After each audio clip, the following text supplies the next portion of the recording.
Ijtimoiy tarmoqlarda Abdulloh taxallusi bilan tanilgan Toshkent viloyatida yashovchi 26 yoshli shaxs 2024-yilning oktyabr-noyabr oylarida Koreya Respublikasida bo'lib turgan vaqtida o'zining ijtimoiy tarmoqlardagi ommaviy sahifalar orqali millatlar aro nizo keltirib chiqarishi mumkin bo'lgan milliy qadr-qimmatni tahqirlovchi hamda diniy e'tiqodga ko'ra fuqarolarni kamsituvchi so'zlar bilan O'zbekiston Respublikasi fuqarolariga nisbatan qator haqoratli chiqishlar qilib borgan.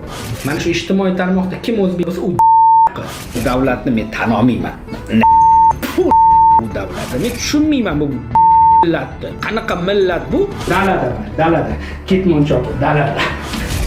Uning chiqishlari ijtimoiy tarmoqlar orqali tarqalgach, jamoatchilikning keskin noroziligi, e'tirozlari hamda ko'plab muhokamalarga sabab bo'ldi. Bu gaplar uchun javob berasan hali. O'zbekiston seni yuvib katta qildi. Nima deyapsan sen chiqib olib? Senlar deyapsan, sen o'zbeklar deyapsan. Butun millatimiz.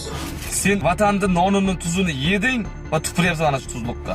Sani qilgan ishingga o'zi sen bilan gaplashishga o'zi aslida noloyiqsan. Qonun oldida javob beradi, keyin kechiramiz. Bundagiga bu yigitni men gaplariga ishonmayman. Olingan ma'lumotlarga asosan ushbu shaxs joriy yilning 25-mart kuni Abu Dhabi Samarqand Airways orqali O'zbekiston Respublikasi hududiga keltirilib, huquq-tartibot organlari xodimlari tomonidan protsessual tartibda qo'lga olingan. Unga nisbatan qamoqqa olish tarzidagi ehtiyot chorasi qo'llanildi. Men Yugay Valeriy ijtimoiy tarmoqda xalqimizni haqorat qilganman.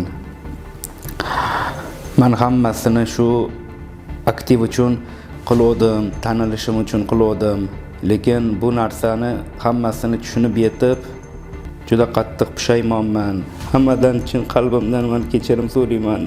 Juda qattiq pushaymonman. Iltimos qolaman, meni kechiringlar, iltimos xalq. To'g'ri, mana ijtimoiy tarmoqda qilmagan ishlarim qolmagan. Aktiv uchun men davlatimizni, xalqimizni, millatimizni haqorat qilganligim uchun juda qattiq pushaymonman.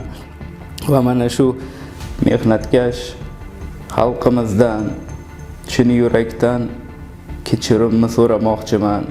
Mazkur holat yuzasidan fuqaro Yugay Valeriyga nisbatan O'zbekiston Respublikasi Jinoyat kodeksining tegishli moddalari bilan jinoyat ishi qo'zg'atilib, hozirda tergov harakatlari olib borilmoqda.